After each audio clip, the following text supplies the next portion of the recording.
had a foundation today with, let's say, $1 billion, would you be comfortable with it being invested in just 3 stocks? Well, let's take the foundation. I'll change your question around so I want to answer it. Am I comfortable with a non-diversified portfolio? Of course I'm. Well, if you take the Mungers, I care about the Mungers. The Mungers have 3 stocks. We got a block of Berkshire, we got a block of Costco, we have a block of Lilu's fund, and the rest is dribs and drabs. So am I comfortable? Am I securely rich? You're damn right I am. And could other people be just as comfortable as I am if they didn't have a vast portfolio with a lot of names in it, many of whom neither they nor their understand or their advisors understand? Of course they'd be better off if they did what I did. But, and is 3 stocks enough? What are the chances that Costco is going to fail? What are the chances that Berkshire Hathaway is going to fail? What are the chances that Lilu's portfolio in China is going to fail? The chances of any one of those things happening are almost 0. And the chance that all 3 of them are going to fail, of course it's going to. That's one of the good ideas I had when I was young. When I started investing my little piddly savings as a lawyer, I tried to figure out how much diversification I would need if I had a 10% advantage every year over stocks generally. I just worked it out. I didn't have any formula, I just worked it out with my high school algebra. And I realized that if I was going to be there for 30 or 40 years, I'd be about 99% sure to do just fine if I never owned more than 3 stocks, and if my average holding period was 3 or 4 years. And once I'd done that with my little pencil, I never, a moment, believed this balderdash they teach about wide diversification. And if diversification is for people who don't know anything. Warren calls them know-nothing investors. If you're a know-nothing investor, of course you should own the average. But if you're not if you're actually capable of figuring out something that'll work better, you're just hurting yourselves for looking for 50 when 3 will suffice. Hell, 1 will suffice if you do it right. 1. If you have 1 cinch, what else do you need in life? And so the whole idea of that the know-something investor needs a lot of diversification. To think that we're paying these professors to teach this crap to our young. And that people think they should be paid by telling us to diversify. Where it's right, it's an idiot decision. And where it's wrong, you shouldn't be teaching what's wrong. So it's what's going on in corporate finance teaching is that people are getting paid for dispensing balderdash. And since I never believed it, it was a great help to me. It helps if you're out in the market and the other people are believing balderdash and you know what the hell's going on. It's a big help. But so, of course you don't want a lot. If your Uncle Horace, who has no children, has an immense business which is immensely secure and powerful, and he's going to leave it all to you if you come to work in the business, you don't need any diversification. You don't need any corporate finance professors. You should go to work for Uncle Horace. It's a cinch. You only need 1 cinch. And sometimes the market gives you the equivalent of an Uncle Horace. And when it does, step up to the pie cart with a big pan. Pie carts like that don't come very often. When they do, you have to have the gumption and the determination to seize the opportunity shrewdly. I was lucky. Imagine learning that from your dead great-grandfather at a very young age. But you know, I spent my whole life with dead people. I really liked it. They're so much better than many of the people I'm with here on Earth. I mean, all the dead people in the world, we can learn a lot from them. And they're very convenient to reach. It's out of boat, it's away. None of those problems of transportation. And so I really recommend making friends among the eminent dead, which of course I did very early. That's been enormously helpful. Some of you wouldn't have helped me, but Adam Smith really did.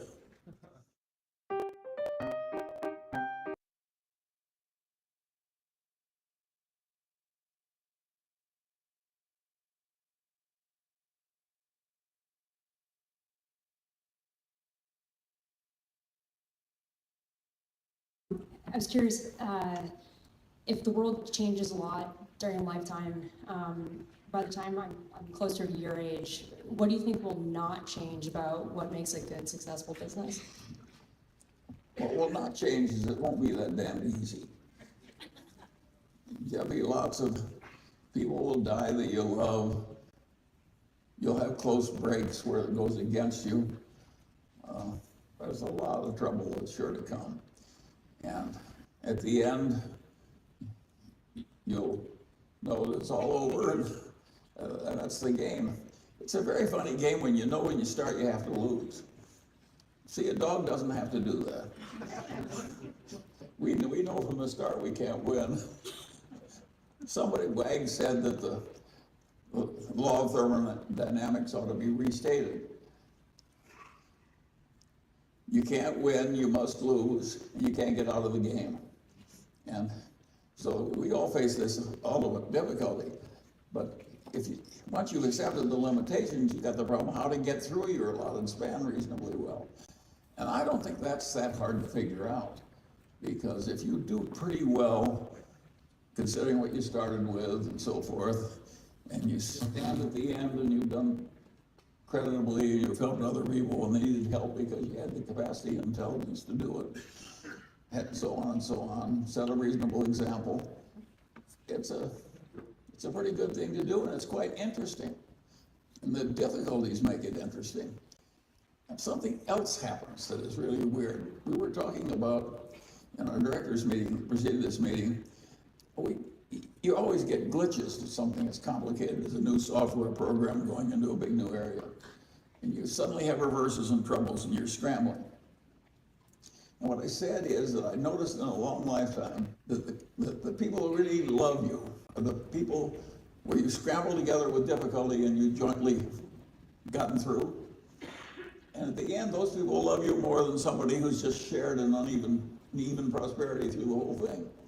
So this adversity that seems so awful when you're scrambling through it, actually is it's the sinew of your success, your affection, every other damn thing.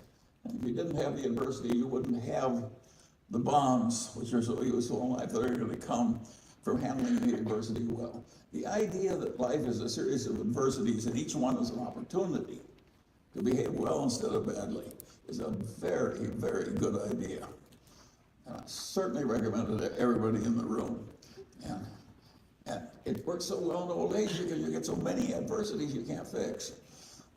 So you better have some technique for welcoming those adversities.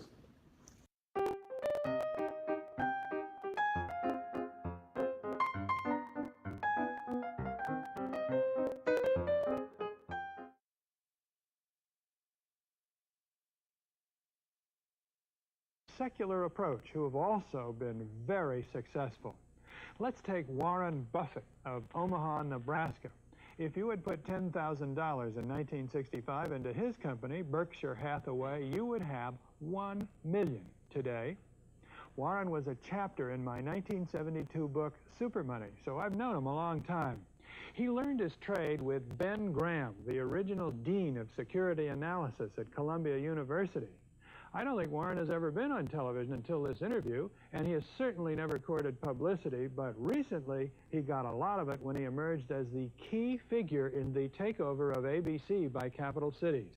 Warren will be the largest shareholder of the new company, and his own net worth is now far in excess of $500 million. But when I spoke with him last fall in his office in Omaha, he very characteristically made his investment style seem so perfectly simple. The first rule in investment is don't lose. And the second rule in investment is don't forget the first rule, and that's all the rules there are. I mean, if you buy things for far below what they're worth, and you buy a group of them, you basically don't lose money. Warren, what do you consider the most important quality for an investment manager? It's a temperamental quality, not an intellectual quality. You don't need tons of IQ in this business. I mean, you have to have enough IQ to get from here to downtown Omaha, but you do not have to be able to play three-dimensional chess or be in the top leagues in terms of bridge playing or something of the sort. You need a stable personality. You need a temperament that neither derives great pleasure from being with the crowd or against the crowd. Because this is not a business where you take polls, it's a business where you think. And Ben Graham would say that you're not right or wrong because 1,000 people agree with you. And you're not right or wrong because 1,000 people disagree with you. You're right because your facts and your reasoning are right. Warren, what do you do that's different than 90% of the money managers who are in the market? Certainly most of the professional investors focus on what the stock is likely to do in the next year or two, and they have all kinds of arcane methods of approaching that, but they do not really think of themselves as owning a piece of a business. The real test of whether you're investing from a value standpoint or not is whether you care whether the stock market is open tomorrow.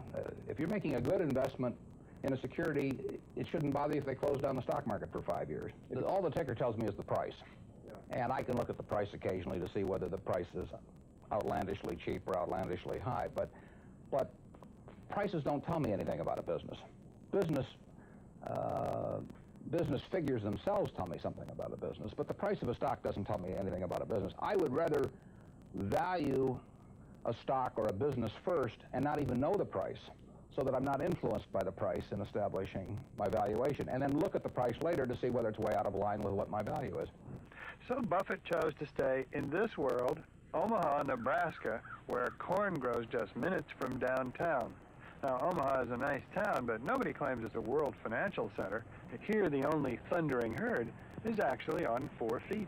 Don't you find Omaha a little bit off the beaten track for the investment world? Well, believe it or not, we get mail here, and we get periodicals, and we get all the facts needed to make decisions. And unlike Wall Street, you'll notice we don't have 50 people coming up and whispering in our ear that we should be doing this or that this afternoon. You appreciate the lack of stimulation here? I like the lack of stimulation. We get facts, not stimulation here. How can you stay away from Wall Street? Well, if I were on Wall Street, I'd probably be a lot poorer. You get overstimulated in Wall Street, and you hear lots of things, and you may shorten your focus, and a short focus is not conducive to long profits. And here I can just focus on what businesses are worth, and I don't need to be in Washington to figure out what the Washington Post newspaper is worth, and I don't need to be in New York to figure out what some other company is worth. It's an intellectual process. And the less static there is in that intellectual process, really the better off you are.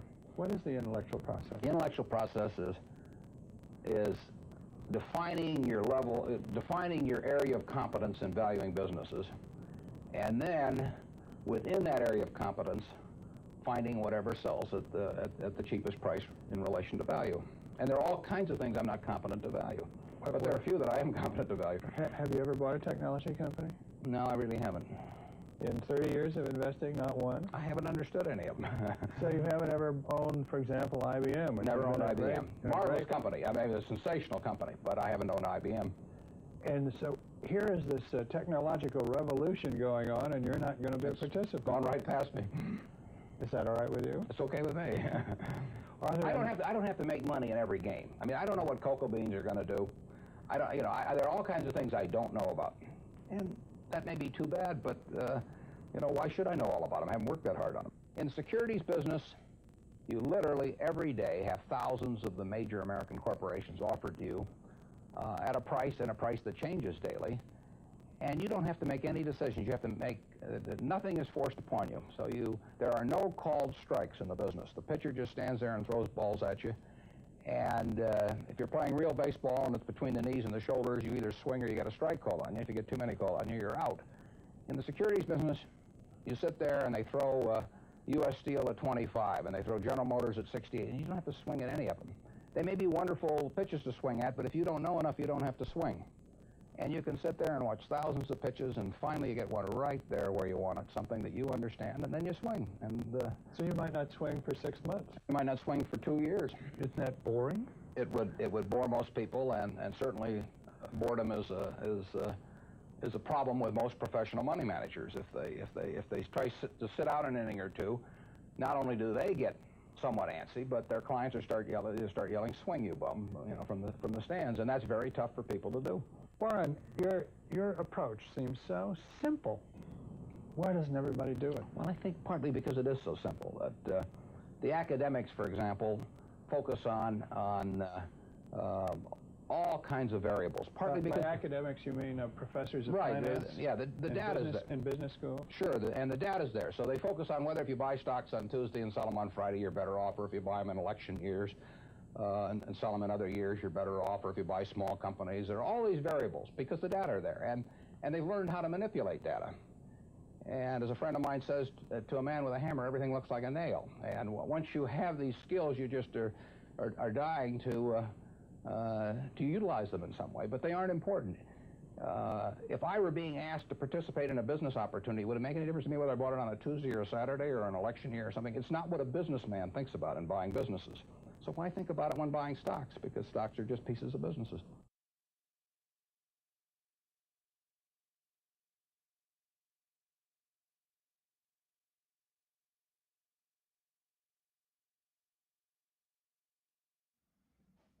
Charles Munger interview, take one. Take one.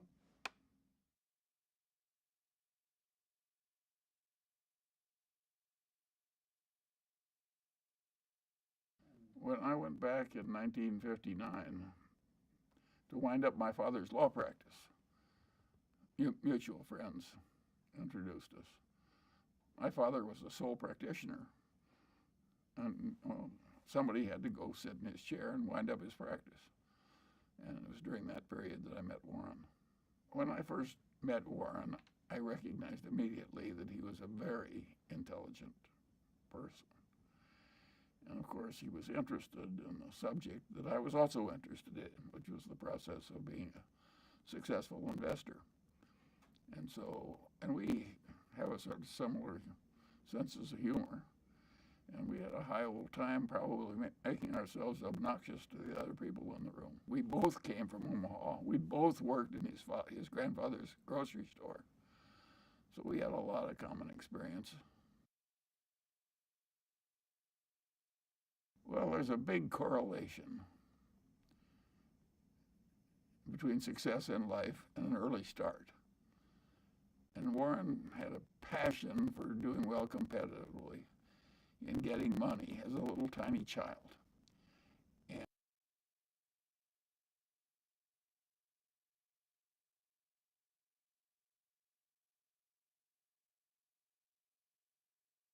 things are tragic and difficult, but there's always some stupid thing that you could do that could make it even worse than it has to be.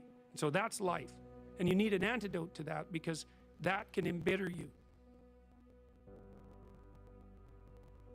If you ask a disagreeable person what he wants, say, or she wants, they'll tell you right away. They know. It's like, this is what I want, and this is how I'm going to get it. But agreeable people, especially if they're really agreeable, are so agreeable that they often don't even know what they want because they're so accustomed to living for other people and to finding out what other people want and to trying to make them comfortable and so forth, that it's harder for them to find a sense of their own desires as they move through life. Look, there's situations where that's advantageous, but it's certainly not advantageous if you're going to try to forge yourself a career. That just doesn't work at all. I think it's best sort of conceptualized